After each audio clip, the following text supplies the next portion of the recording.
Number 1.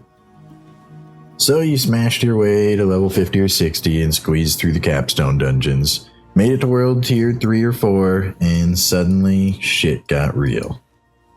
So you go online, you look up an insane damage build for your class, but nothing works the way they say it will, and you're still struggling. Before you move on and say every build sucks, you need to understand you're doing it wrong. How many times must we do this before you learn? A lot of those guys on YouTube, myself included, are wearing very specialized gear to make our builds work. And I don't just mean higher of this stat or that stat. I mean there are some pieces of gear that change the entire nature of certain skills. Take, this for example. This changes a bone skill and a blood skill into a darkness skill. And this aspect over here nearly quadruples your darkness damage, but only if you put it on the right piece of equipment. You can't go on a one hand or you'll get half the effect. Same with this thing here. This aspect here is again nearly quadrupling your darkness damage, but only if you put it on an amulet. So you got to pay attention to not only the big things that change entire skills, but how you amplify each of them and what you put them on.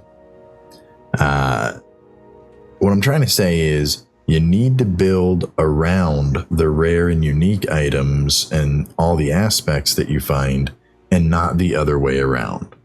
If you're trying to copy someone's build on YouTube, you could end up searching endlessly for a specific piece of gear that the build won't work without. Instead, look at the highest item rolls you do get and build around those. Right now, I'm in a full darkness build because I found some impossibly high rolls on some really nice darkness equipment and decided that's what I'm going to do. But I started with some pretty badass bone stuff and blood stuff, and I actually still have a lot of it, I think, because I did plan on using it later on in some other builds. Let me see here. Yeah, all this, you can also save the aspects from pretty much anything and then re-roll them on later equipment. But if you want to get through leveling without wasting all of the rare aspects that you found that you really did like, what you can do is run certain dungeons throughout the world that have these little treasure boxes on them. And they will give you smaller baby versions of most of the aspects that you can reuse over and over and over. Now, they're not nearly as strong as the ones you do find in the world, just by running dungeons and killing monsters and pulling them off of equipment. But they will get you through leveling without wasting them, because these are one-time use only. You can take it off of one piece of gear, put it on another piece of gear, but then you can never take it back off again. Which reminds me, you will change your build a lot. And if you don't want to waste all of your money, what you don't want to do is refund all of your points at once and start placing them back in. Not only is it going to cost you an arm and a leg to refund the whole sheet, but each point is going to start costing you money the further you get down the list as well. So what you really want to do is find the skills you don't want and unlearn just those skills and start learning the skills you do want. Now, if you're trying to unlearn something that's vital, like a skill from here that would put you below here, the game won't let you, because you need to have at least so many points in here to reach here. In that case, take something off temporarily, and place it on whatever you wanted back here so that you have extra points allocated before you start taking these ones off. Which I don't know what I just did. Oh, there we go. And then the game won't complain because you still have enough points to reach this tree. But it will save you a ton of money in the long run. And when you do start fine-tuning all of your gear, don't just throw random stats together. In World Tier 1 and 2, that's fine, you know? Search for anything that has a green number on it and throw it on. But when you start getting to World Tier 3 and 4, you're going to need to make sure that you're taking the best of the best. And what I mean is you got to pay attention to the way you combine these stats. Let me give you an example here.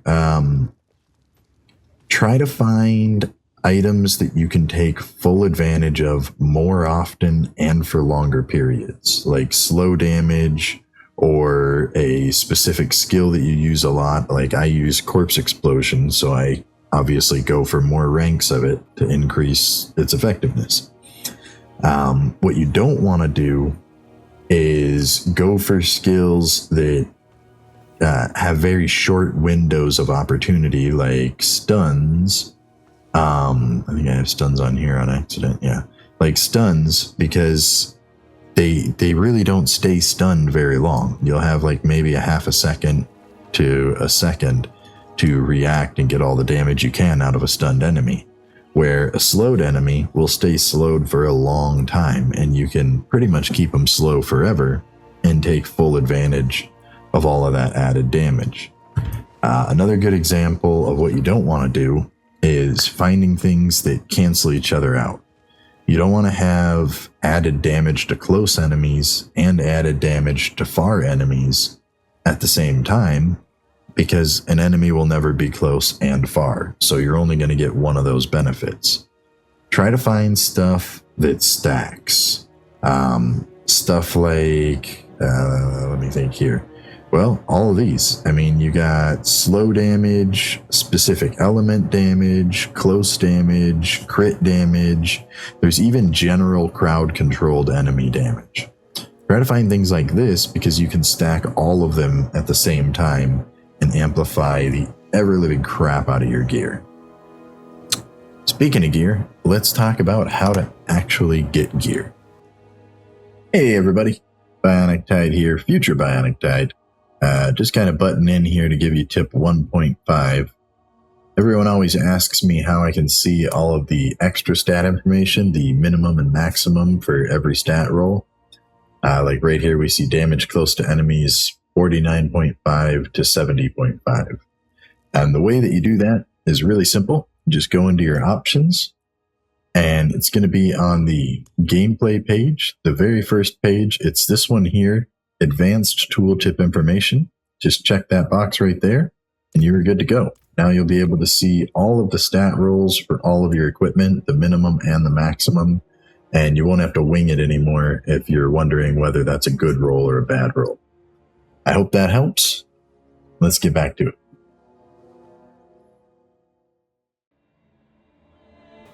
Dungeons. Where to level up and where to get loot. So if you want to level up fast, you're going to want to go to this town here, and just to the left of it is the Ruins of Eridu, or however you pronounce that.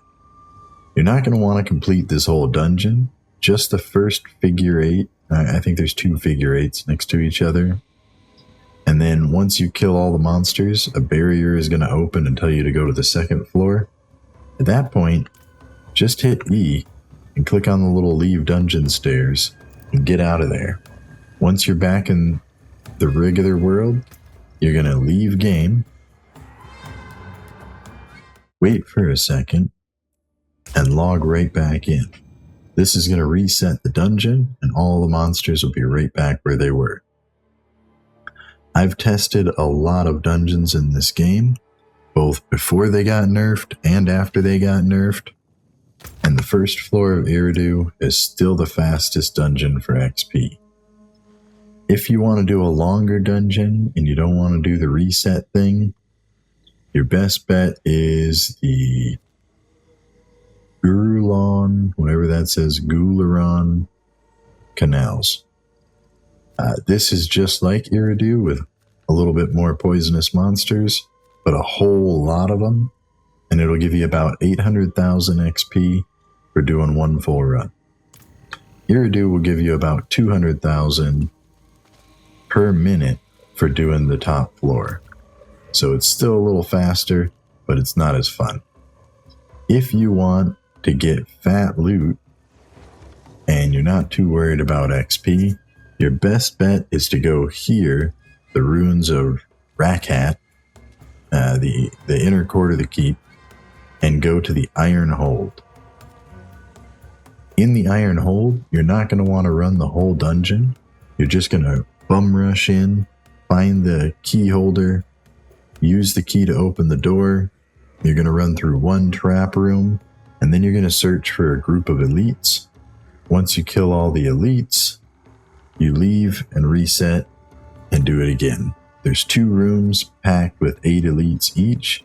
It's the most concentrated elites in the game, and elites tend to drop rare items and legendaries more than most monsters. If you see this red zone open up on the map, this is a Helltide, and you're going to want to do these every chance you get. They are timed events, so you're going to have to get in, get as much loot as you can, and then hopefully, get something rare. But I will tell you how to abuse this and get way more points than you're supposed to. And it involves doing that same reset at the events that are in the Helltide. Every time an event pops, you're going to run the event, get all the points, and then you're going to log out and log back in to switch the server. And there might be another event running on the other server. Most of the time, I can go from server to server and have non-stop events, but once in a while, you'll run into a server where someone had just done it on that server too. If that happens, just switch servers again and start all over. The events look like this. They have big yellow circles on the map, and there will be a whole bunch of chaos going on. Join in if other people are doing it. If no one's doing it, just do it yourself. But these little aberrant cinders are what you want. Collect as many of them as you can and use them to open boxes that you'll find throughout the map. If you open your map and you zoom in a little bit, you can actually see where the boxes are located. Different types of boxes cost different amounts. Armor boxes or protection cost 75. The jewelry boxes come in 2 different types. There is an amulet box and a ring box. The ring box costs 75, and the amulet box costs 125, if I remember correctly. But on each map, there's also hidden boxes that don't show up on the map called mysterious chests.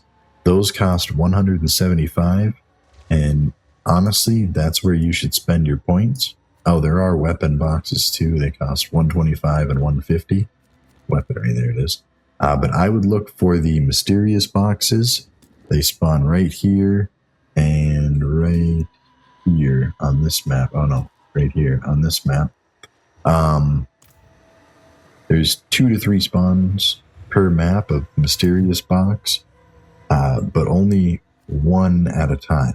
So once you open a mysterious box on one map, go to the other infected map and look for the mysterious box there. They cost 175, but you'll get a lot more loot out of them, as I'll show on screen now.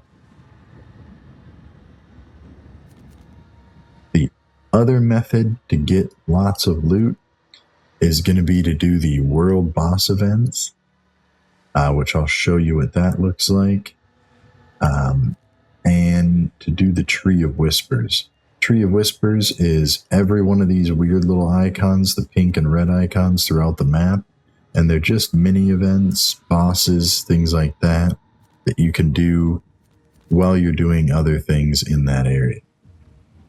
But again, your best source of loot is going to be abusing the server switch on the Helltide or doing the Iron Hold. Your best source of XP is going to be doing the first layer of Iridu. if that gets boring, you can always do the Gulron Canals.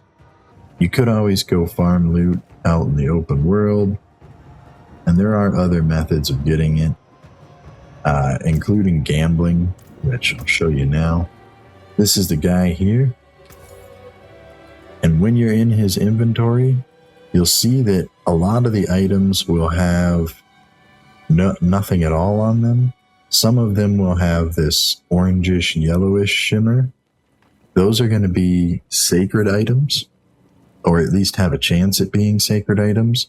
And then when you're level 73 or higher, you'll see that some of them have this white shimmer, and those are going to be ancestral items, or at least a chance at ancestral items.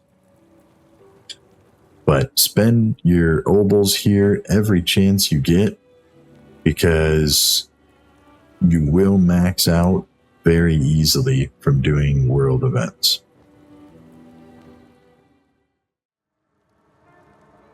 Tip number 3.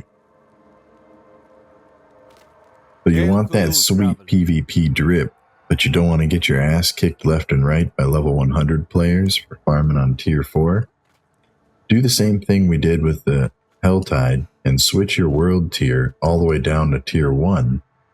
And then you won't have to worry about other players nearly as much, so you won't drop the seeds that you do farm, and you'll be able to farm the events and the seething abomination way faster than you would on world tier 4. So although you won't make as many seeds per event, you'll be doing the event so fast that you'll make up for the lack of seeds with pure speed, and get almost as many seeds as you usually would on tier 4.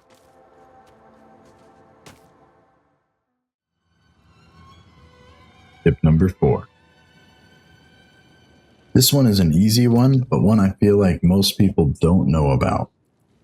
Obviously, everyone knows you should use your consumables because they give you an XP boost and help you out with your dungeons. But what a lot of people don't know is there's also PvP consumables, which you can only buy in the PvP towns, which makes sense because that's really the only place you would use them. But they would stop you from immediately getting one-shotted by a player who's higher level than you. The problem is they only last for 20 seconds. So you would have to open your inventory, know you're being attacked, go over to your consumables, and right-click on one of these in order to mitigate 30% of the incoming damage from a player. And you'll also take the same 30% extra damage from monsters during those 20 seconds. So it's a little bit of a risk reward. But again, you would have to know that the player is coming because they do have a 5-minute cooldown. So how do you do this quickly? It's actually kind of simple. What you want to do is open up your emote wheel and click customize. Then you can go to consumables and you can assign whatever consumable you want to an empty slot on your wheel. I put mine here because this slot was empty by default. Now go into your options and go to your controls, and if you scroll down, you'll actually see that you can assign hotkeys for all the slots on your wheel. Also how you can emote really quickly if you wanted to use them for that. But I put my middle mouse button on the same slot that I put that consumable, and now I can just click my middle mouse button and eat the consumable anytime I want. This way, if I get attacked, I can immediately pop my consumable and not have to worry as much about PvP damage. Tip number 5. Tip number 5 is really more of a quality of life adjustment. If your game is lagging out, because this game does have a big memory leak they haven't fixed yet, and every time you tab out to something else, your graphics card starts going nuts, one of the temporary fixes that works for now is to make sure that your max foreground FPS and your max background FPS are locked to the same number. That way your graphics card doesn't have to change anything when you tab out of the game. This will put less strain on it from revving up and down all the time. Tip number 6. Since we're talking about the options menu, let's also go over how I have a 5th hotbar slot that isn't attached to my mouse. This is really simple, but I do get this question a lot. All you have to do is go to Controls, and if you scroll down a little bit, you'll see a checkbox right here that combines your move, your interact, and your basic skill slot. If you uncheck that, it'll open up a new hotkey slot for you to put your basic skill in. I put mine on 5. You can put yours on whatever you want, but one important thing to note is that your movement will now be unbound and rebound to move. If you still want to be able to interact with objects with your left click, put it here instead on move and interact. This way you can still open boxes and stuff like that by left clicking. And it'll be just like it was before, only it won't automatically fire a skill at enemies when you're trying to run away and get you killed. Tip number 7. This is going to be how to fire your left click all the way off screen.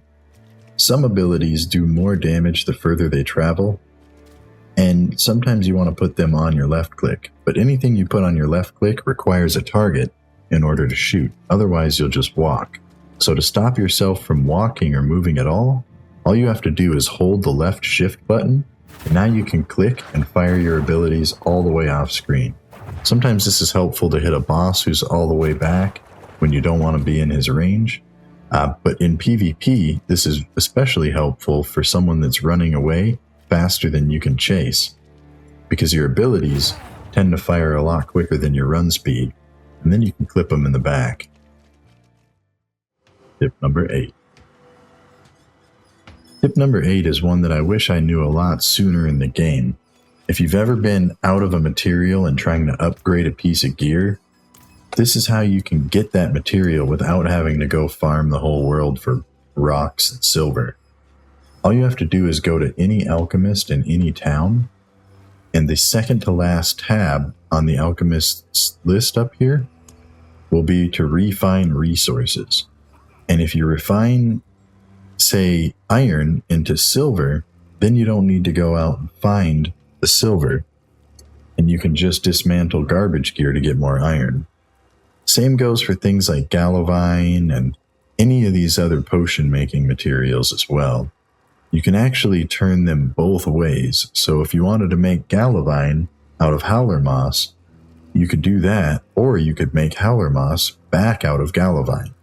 And there's no downgrade or upgrade cost difference, so you can completely transfer them in both directions regularly. But what's nice is you can craft something like galavine out of one material and then turn it in to another material, fine brew. And you've basically just turned biteberry into howler moss, and so forth. Tip number 9. If you look at your Paragon board, whenever you're about to go from one section into the next, you'll come across these gateways. And what you want to do before you choose the board for your next location, there will be an option to rotate that board. And that will allow you to put the nodes that you want the most closest to the gateway so that you can go straight to them and maybe not even go onto the board. As you'll see on one of my boards, I rotated in, grabbed one node, and then never touched that board again because there was only one that I wanted. Tip number 10. Since we're talking about the Paragon board, another thing that I really wanted to mention was the statues of Lilith that you see scattered around the map are not only good for adding extra skill points, but eventually you'll get Paragon nodes, and on your Paragon board, there are some nodes that require certain stats that you might not meet just by your gear alone. So it's good to grab these because they actually add stats to your entire account, which will help you reach those final nodes. Another thing to mention is that there are also interactive maps that you can find online, and these maps will help you keep track of which nodes you've already found and which nodes you still need to go and acquire. Tip number 11. I was only going to do 10 tips, but I thought of something else that people ask me a lot, and it's really kind of important.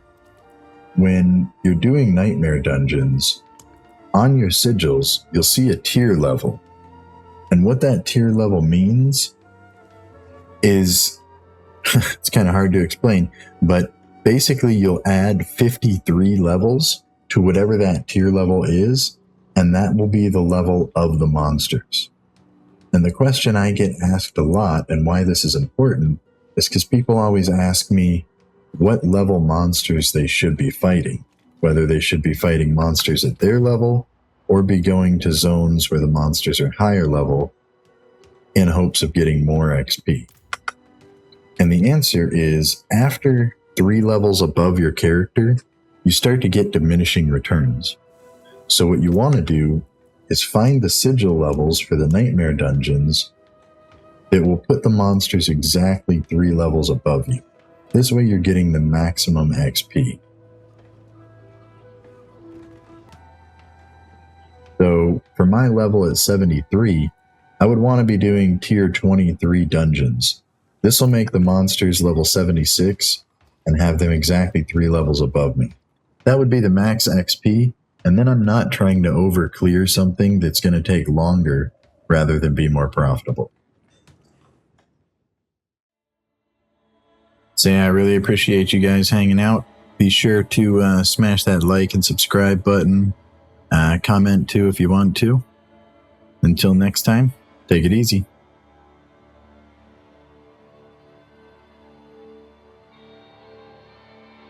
You still here, huh? You lost? Oh, I know. You're looking for the website because you wanted some artwork. It's right up at the very top of the page there. No, that wasn't it. Maybe you're looking for the Twitch website. Okay, it's going to be over on the right. The video might have popped up by now, so you might have to rewind. That wasn't it either. Listen, I'm not really sure how to help you. Why don't you join the Discord, rewind the video, and you'll see it right behind the pop-up.